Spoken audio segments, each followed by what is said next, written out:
So I will try to share with you an experience and practice of synodality and reflection on synodality coming from the experience of the Synod on Youth, because the synod in October 2018 was, I think, a great library of synodality, not only the synod itself in Rome, but also the 2 years of preparation, including the pre-synod with 300 youth from all over the world. And from this synod, the main fruit of this synod, in fact, was synodality as a path for the church to connect with the young people, but not only to really be a missionary church in this world. And we have received synodality as a path to be with Christ that give us life and hope through the youth. So I hope that this time together, also with the young people, could strengthen our hope and life. And maybe you know that each time Pope Francis is talking about young people, he's also talking about elderly people. And truly the dream of Pope Francis that was in fact achieved in this synod is that to put young people and elder together in a synodal church. So that's why talking about the synod on young people and synodality, I think that it's always good to hear a young voice. And so Julian from Canada has been also among the young auditor at the synod, and we will hear from his testimony very soon. But I just want to start with you in also a kind of synodal way to hear from you at this stage of your day, also of your experience, because I know some of you have been part of the synod on young people, like Brother Ernesto and others like Christian were in the synod on the Amazon. So you also have some experience of synodality. So just as a starter, could you write in the chat now just one word or one image you have in mind when you think about synodality, and after also hearing Massimo Fagioli this morning? So let's start, just put one word or one image that comes to you in the chat. Thank you.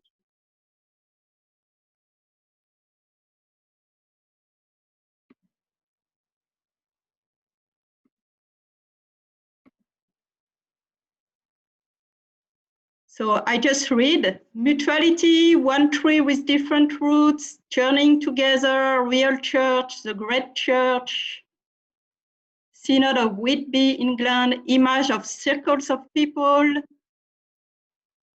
network, Emmaus experience, communion, all listening to the same spirit, circles of people,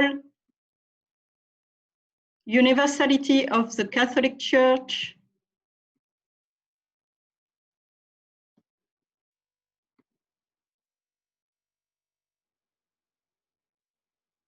okay, thank you.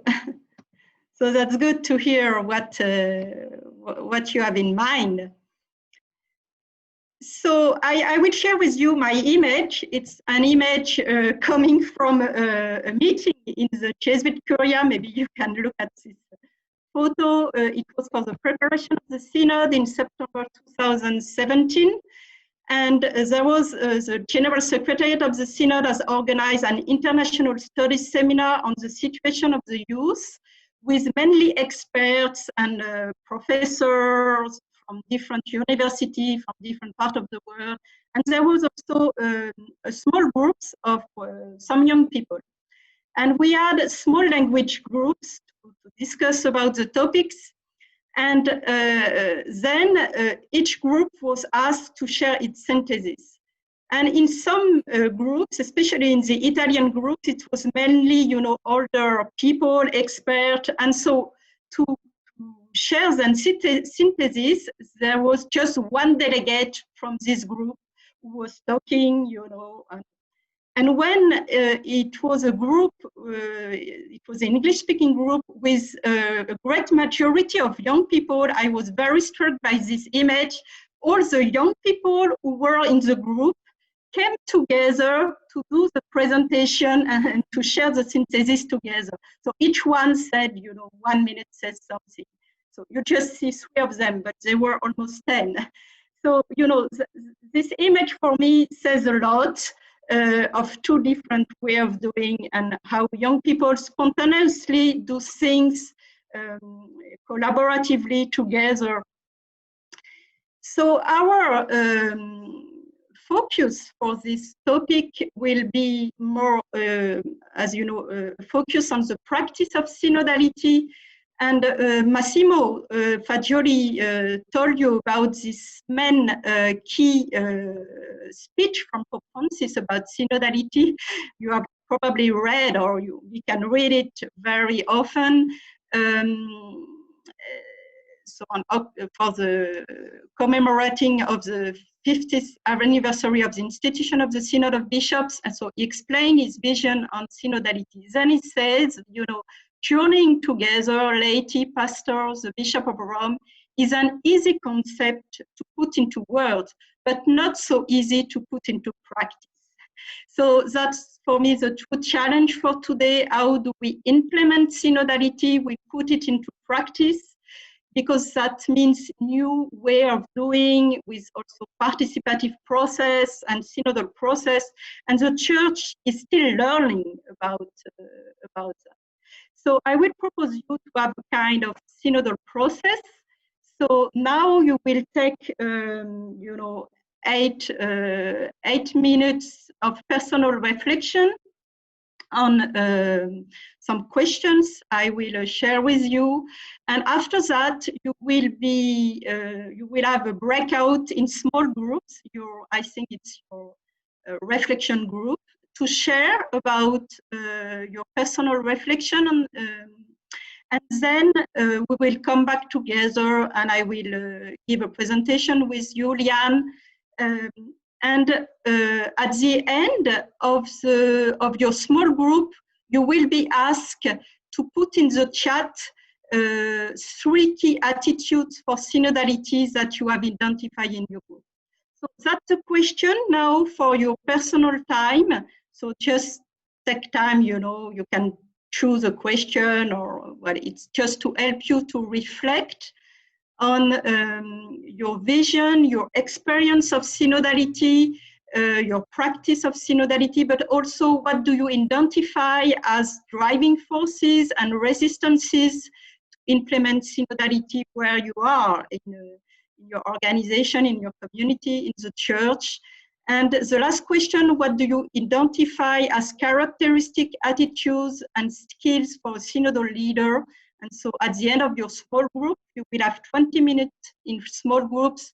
You will choose 2 or 3 key attitudes for synodality and share with them.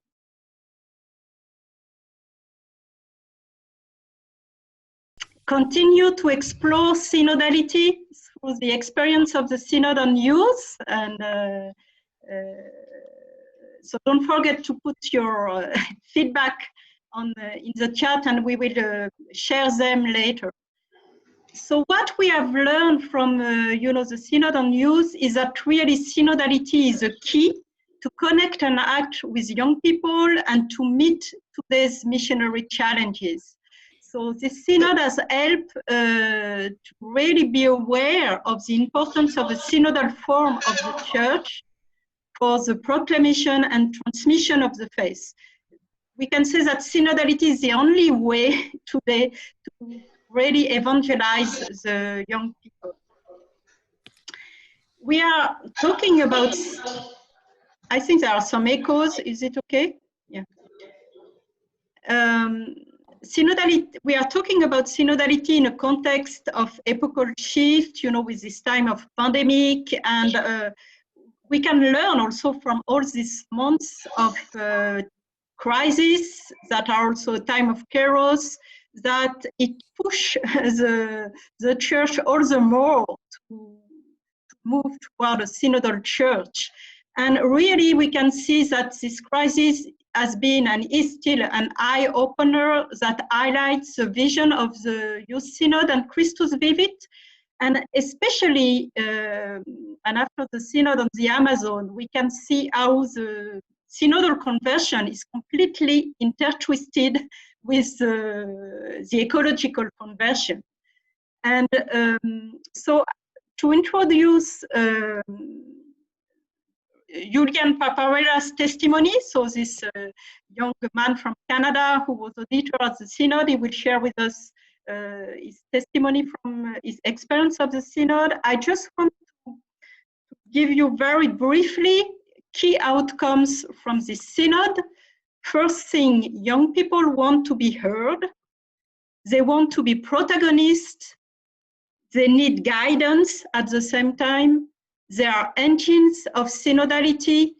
And the Synod fruit was really to realize that young people are gifts. They can wake up the world. They can rejuvenate the church.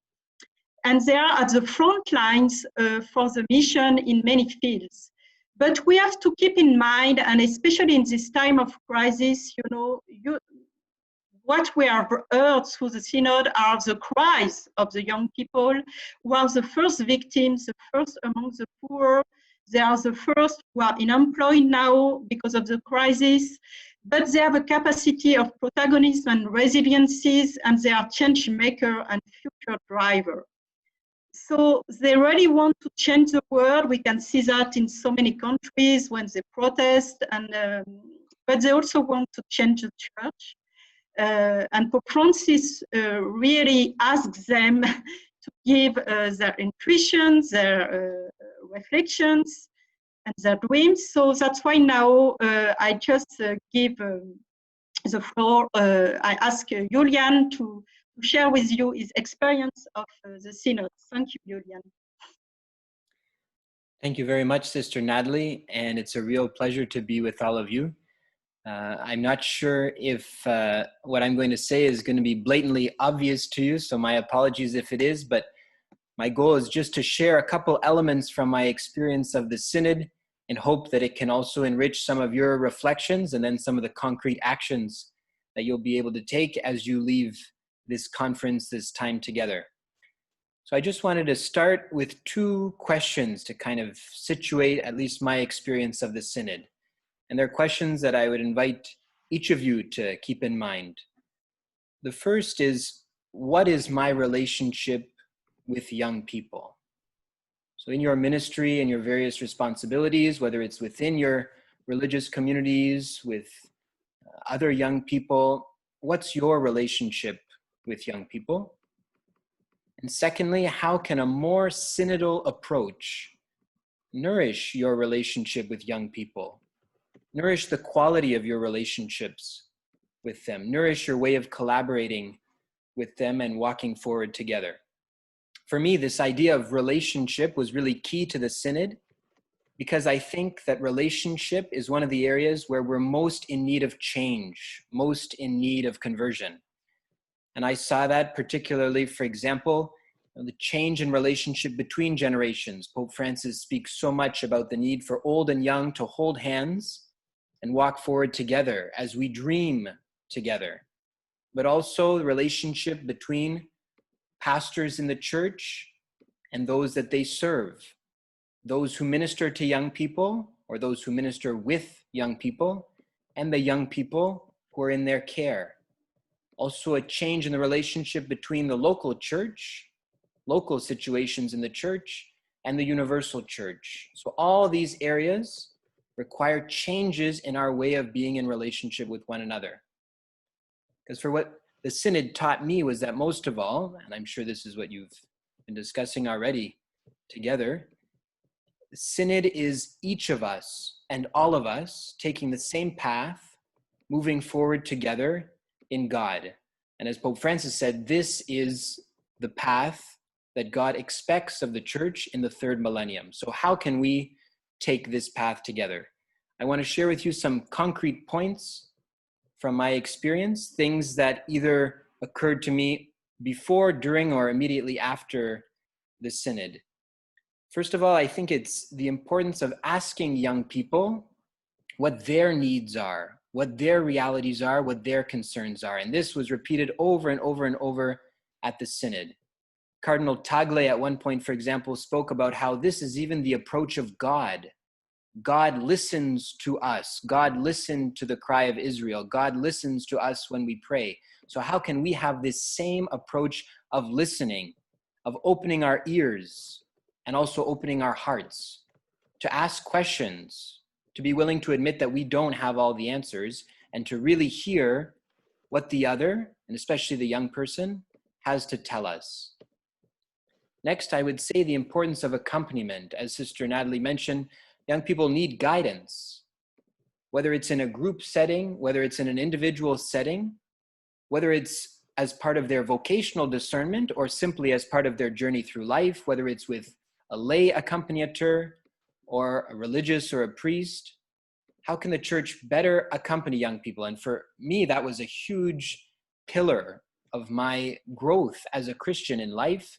The fact that there were older people who, whether as spiritual directors or simply friends, who were several decades older than me, who helped me, who trusted me, and who enabled me to grow into the Christian that I am today. So how can we dare to build relationships where old and young can accompany one another, can journey together? This, I think, leads to maybe the most important outcome of the Synod for me, which was the real need to empower young people. And it's not an empowerment so that young people can just do things independently and they have everything and, it's just about the young, not at all. Rather, it's how do we recognize the gifts, the charisms of young people and support them in developing those gifts, putting those gifts in service to the church, in service to society, and really having the audacity to give young people significant responsibilities, not just making photocopies, not just doing, some of the simple, easy stuff that anyone can do, but really daring to give young people, to entrust young people with a mission. And I think all of us can think of different ways in our communities, in our contexts where that's possible. For myself, right now I'm 27 years old. While I was at the Synod 2 years ago, I was serving as campus minister of the Newman Center in Montreal. It could seem like an enormous responsibility to give someone who's 25, 26 years old. But the kind of confidence that others put in me has enabled me to flourish, has enabled me to step up and realize what I believe is part of God's mission, part of God's call for my life. So to dare to entrust young people with real responsibilities, real missions, so that they can grow and so that they can contribute to the whole body of the church, of your communities, and so on. When it comes to ministry with young people or ministry for young people, I really think that it's necessary to design the programs, the activities that we offer young people with and in response to young people. When I was campus minister, for example, the experience of the Synod showed me that it's not sufficient to just have all of my ideas for what we should do this year and then simply implement them. I need, as a campus minister, to ask students, what interests you? What themes, what topics should we look at this year? In Ignatian terminology, a common discernment, but to dare to do that common discernment, not only with those who are serving with us, but also with those who will be serving. I think that's a really key point. Next, I would say the importance of witnessing, because counter-witness, especially to young people, is fatal, especially in the church. We have enough negative counter-witness, including sadly in the church. How, as leaders, as maybe the young at heart, older people, can you be witnesses to young people and equip them to be witnesses? As Paul VI said in Evangelii Nunciandi, man today, and I think it's especially true for young people, listens to witnesses before he listens to teachers. And if he listens to teachers, it's because they're first of all witnesses. So that key importance of being witnesses.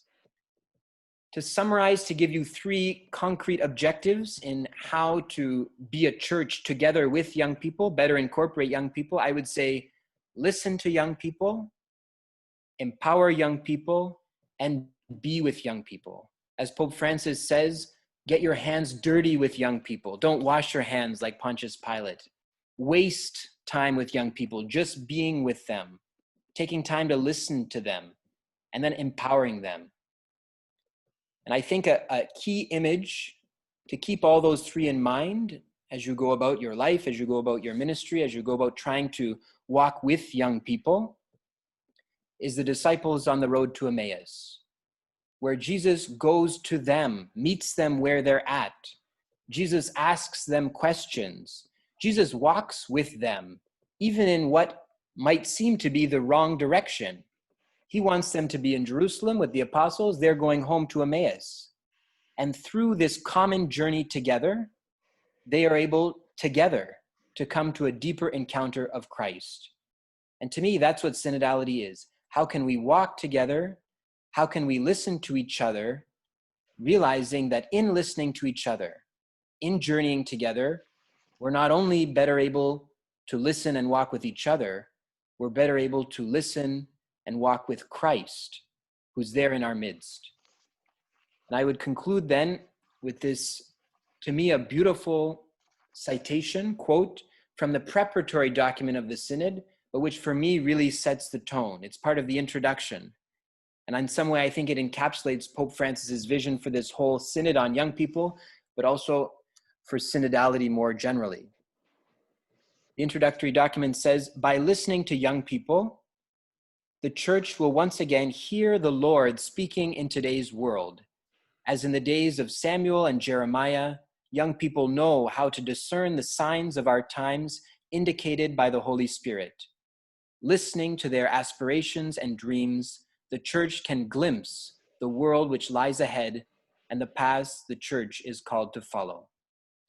So I would encourage you, in whatever way you're able, to pursue this synodal approach, walking together with young people walking together with you, to try and identify what are some of our obstacles to being able to walk together, and to be convinced that walking together leads us closer to what God wants for all of us, and that by listening to each other, we're listening to Him. Thank you very much. Thank you so much, Julian, for bringing your young voice and all your experience. That's wonderful to hear from you, and to do that all together in this young and elder together. So thank you so much, Julian. And drawing from Julian experience, I would like to share with you, because being now in Boston College, I'm doing a research on synodality coming from a survey among participants in the synod. So I have interviewed 43 synodal fathers, auditors, and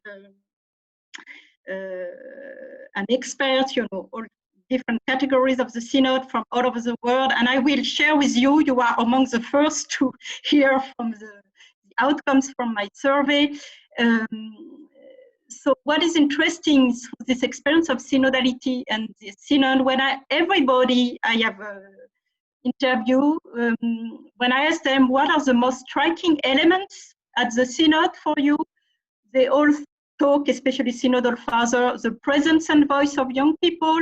So it's listening to the others, and the presence and inspiration of Pope Francis as really a role model for synodal leadership, because during the synod, Pope Francis is the president of the synod. He was very available to meet people during the break. He had a very simple way to relate to people, and he didn't talk much, but so they have learned, just looking at Pope Francis, a way of being a synodal leader. So hearing from all these participants about their experience of synodality, they emphasize that it's an experience of the spirit, of true synodality and fraternity, becoming one family, a community. They often speak about the synod as a school of synodality. And we have to be aware that synodality is truly a learning by doing. So it's not enough to read or to hear good academics on synodality. It's good to have a good theological vision, but we need to experience it to be trained in synodality. that is an experience of dialogue, encounters, relationships, and also, and I know this morning you had some inputs about the importance of being, aware of our humanity, also with our fragilities, and that was the experience of the Synod, and an experience of the universality of the Church that broadens one's vision, listening to the other.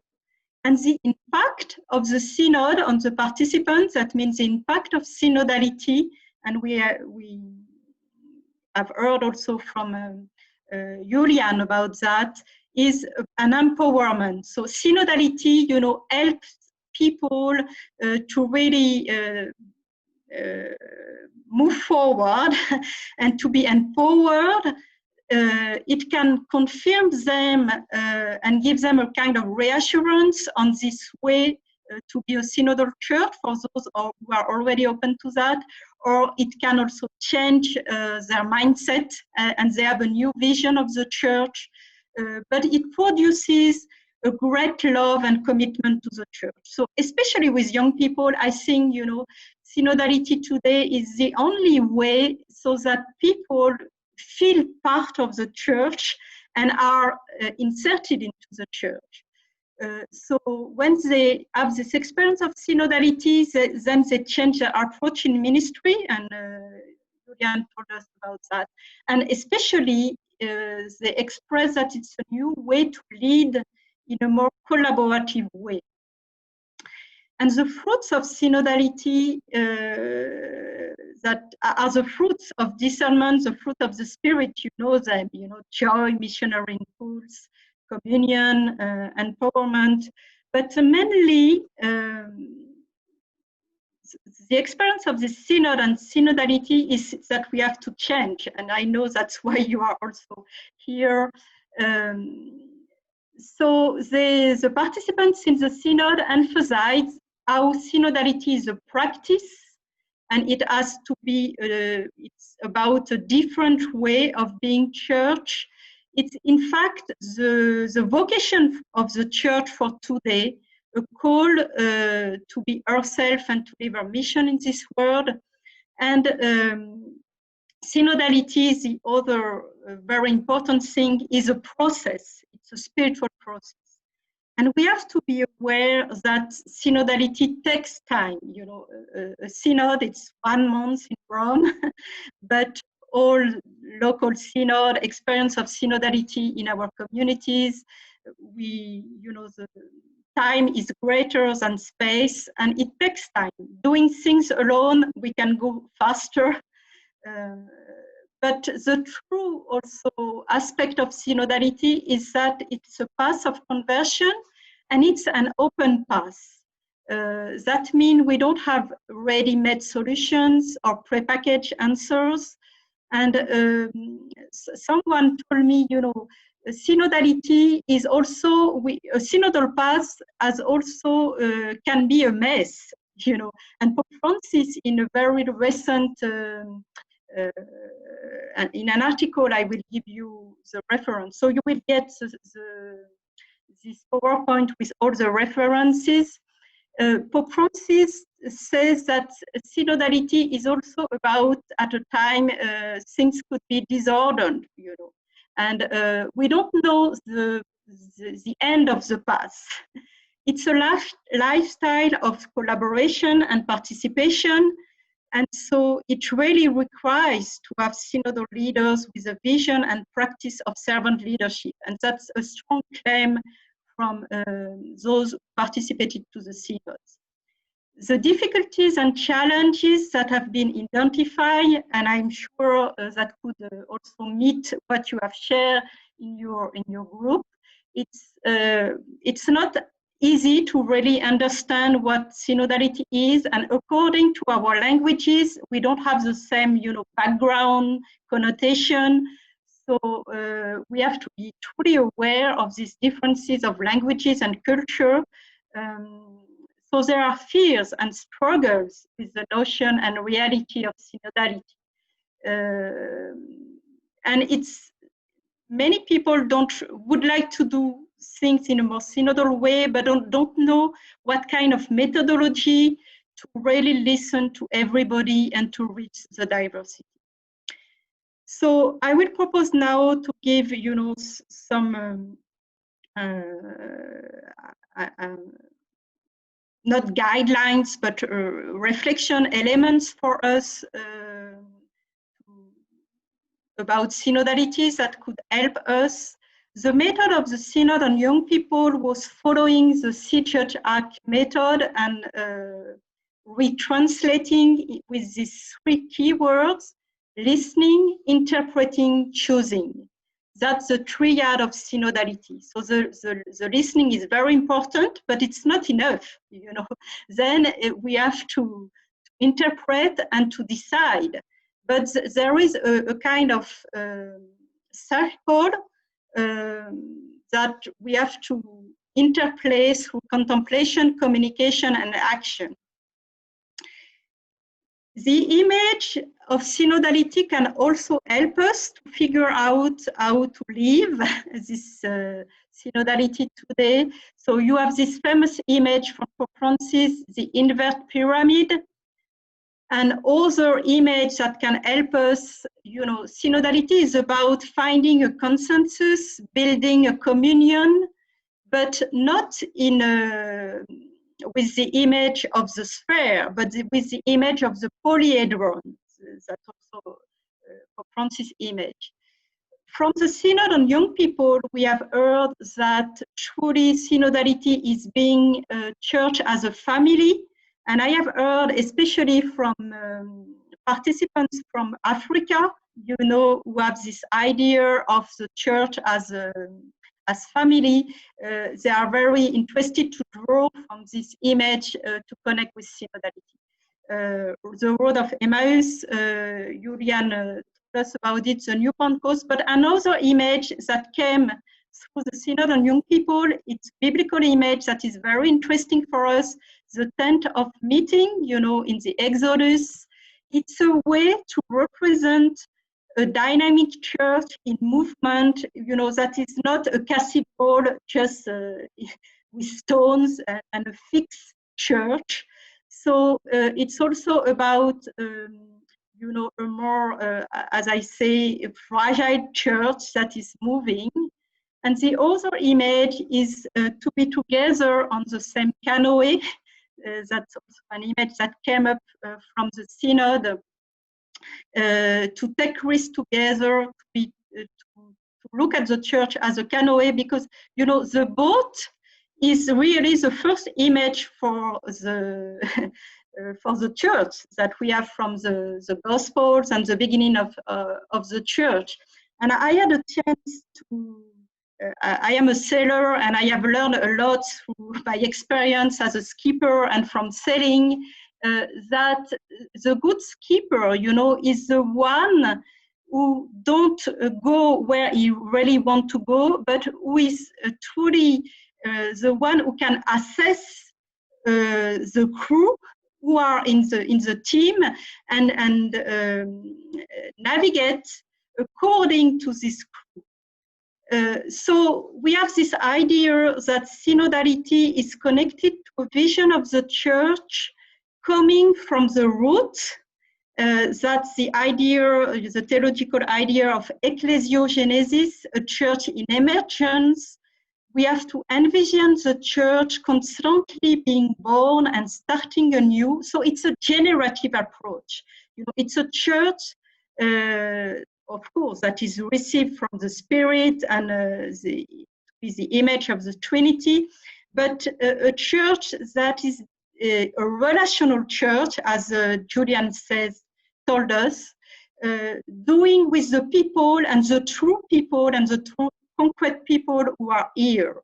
So the main challenge for today, is to get rid of a clerical church and to go toward a synodal church. So it's a vision for the church of today. And just this word can continue to help us to figure out this new way of being church, a relational church, an inclusive church, a dialogue church, discerning church, generative church, that is, with this idea of a dynamic identity, a polyedric identity. It's being in the boat, working together. That means, and the call is not only to have a synod, but to be a synod, as Pope Francis shares that. So to find the way to involve all the laity in the church, or all the people in our teams, in our communities, in our organization, through this process of listening and co-responsibility. If you want to go deeper in the vision and also attitudes for synodality, you can, I'm sure, and I know Massimo Fagioli told you about this document from the International Theological Commission, Synodality in the Life and Mission of the Church. That is very interesting. So we know, and we have to find the way to practice synodality rooted, in the Trinitarian communion.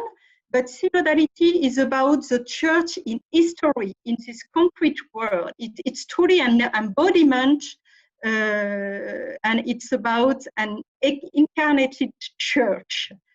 And we need to have, a broad theological vision. So it's mainly this ecclesiology of the people of God coming from Vatican II. The ideas are also that the Spirit is indwelling in every person. But what I would like to emphasize here, that is the most important for what I will conclude then, is it needs a relational anthropology. That means you can't have a separation between the pastors or the leaders on the side and the faithful and the other people on another side. It's everybody has a vocation, has a charism. So the key issue for synodality, is truly to have an integral, practical, and systemic approach of synodality, and to realize that there is a deep interconnection and interdependence between synodality, collegiality, and primacy. Synodality, especially with the Catholic view, doesn't suppress, we could say, the primacy, that is the minister of presidency or the role of leader. But it's about another way to be leader, with this notion of circularity and reciprocity. So the one who is the model of synodality, and Pope Francis quotes that in Christus Vivit, chapter 29, and it's a very interesting image. In Luke, chapter 2, in this passage about Jesus going with his parents in pilgrimage to Jerusalem, Pope Francis says that the Greek word that Luke uses to describe the group, synodia, clearly evokes a larger community on journey. And he says that here we can see how Jesus was mingling with the others, joking with other young people, listening to the adults, sharing joys and sorrows to the adults of the group. So it's, being mingling with the others. So we have now, and I will just let you to read the feedback from your small group to have an idea of the key attitudes for synodality you have shared. So just take time to read this slide.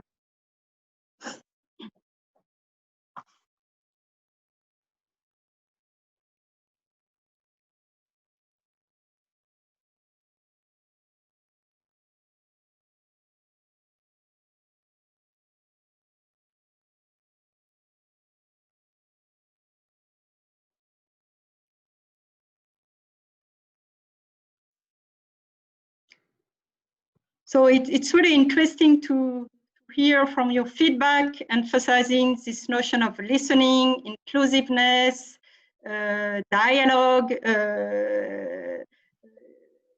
humility, that's a key word also, perseverance, interconnectivity. So there are a lot of, I think, resonance with what I have already shared. And Pope Francis, at the beginning of each synod, truly in his opening speech, truly emphasized the need to speak with courage and frankness, freedom, truth, and charity. So synodality requires us also, it's an act of faith for this ecclesial exercise in discernment, and interiority and attention to the movements of the Spirit. In Christus Vivit, it's interesting because in chapter 7, Pope Francis says that youth ministry has truly to be a synodal, missionary, and popular pastoral care. Youth ministry has to be synodal. So synodality is not only,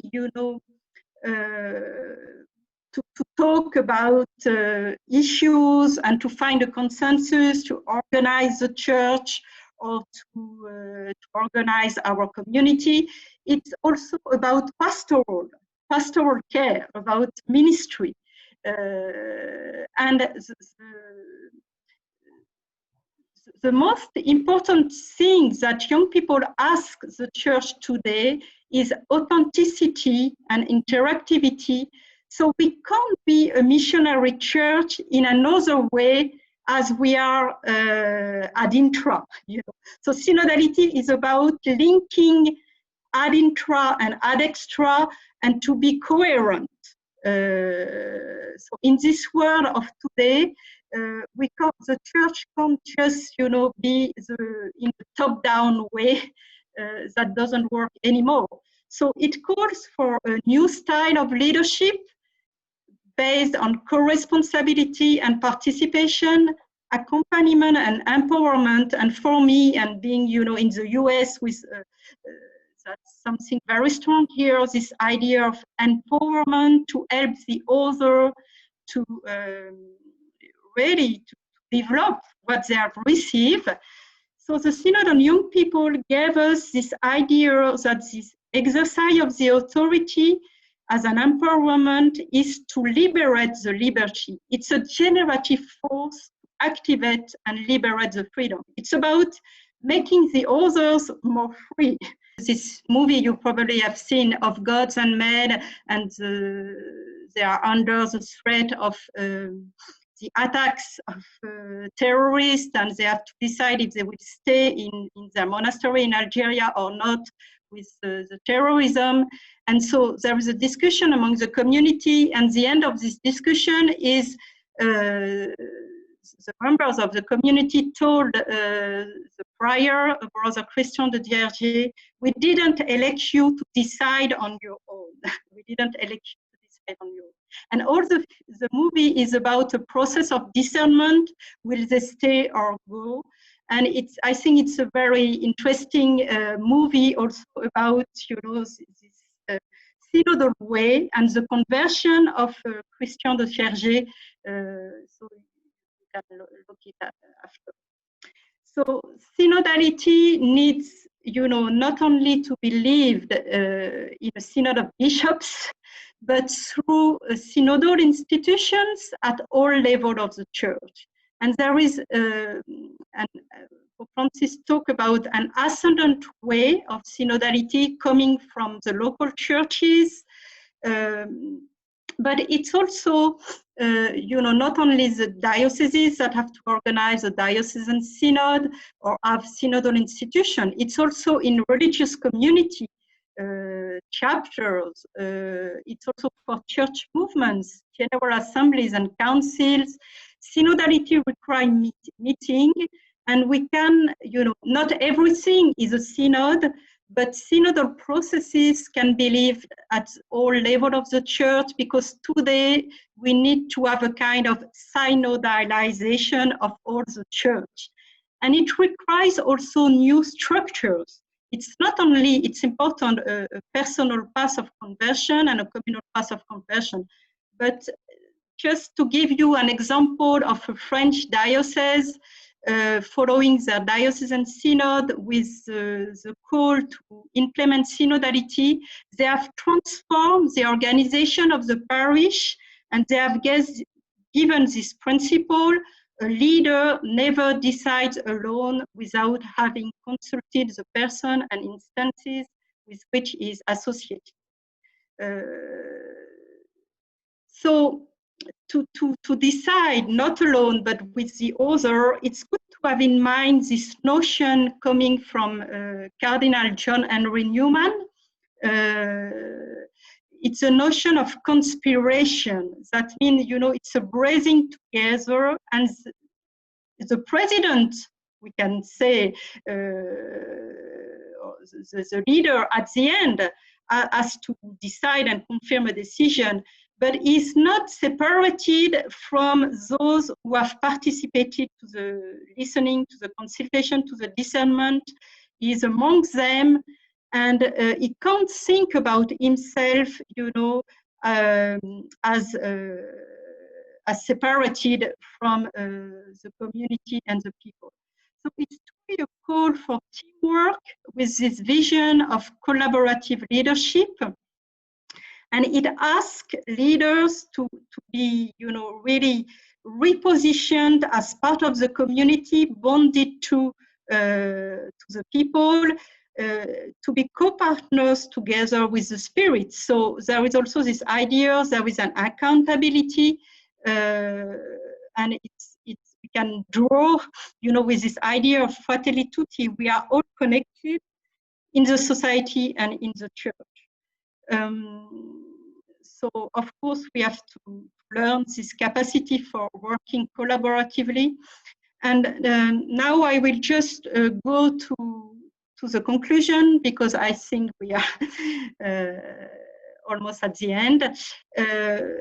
So it's a way, you know, to be in this relationship, like Pope Francis during the Synod, with closeness, confidence, mutuality, with this idea of friendship and fraternity. That means concretely that those who lead synodal process need to try at the same time, you know, to let go, but also to take responsibility. And there are some moments where there is something to say or something to decide. It requires to face the nodes and tensions of synodality. There is no synodal process without spiritual combat. So synodality is not easy. You have tensions. And to keep in mind that truly the end and the aim of synodality is to be together a people of God, you know. My last word is about the need to inculturate synodality. There is no unique way, you know, there is an interaction between synodality and a socio-political culture in each community, in each local church. It's about the Spirit, and the Spirit is free, the Spirit is about life. So we always have to discern how to implement synodality in our whole local church, organization, community, according to our charism, our spirituality. It won't be the same way to live synodality if you are a Jesuit or a Dominican, if you are from Africa or you are from, you know, Latin America. So it's truly a creative path of conversion, personal and communal conversion, often full of surprise. And for me, what helps me also to think and live synodality is the image of art, like a mosaic. It's putting together very different colors and people and find a way to create a harmony. So I think we need a kind of poetic vision of synodality. And it's the final word is that synodality really comes to ecclesize us. It's about retrieving our constitutive church communitary dimension in us, but that has been covered by a culture of individualism and centuries of clericalism. So, and the young people have helped us, to be renewed in this ecclesial we. And I think, and I hope you could experience synodality with them. So that's it. And I really thank you for this time together.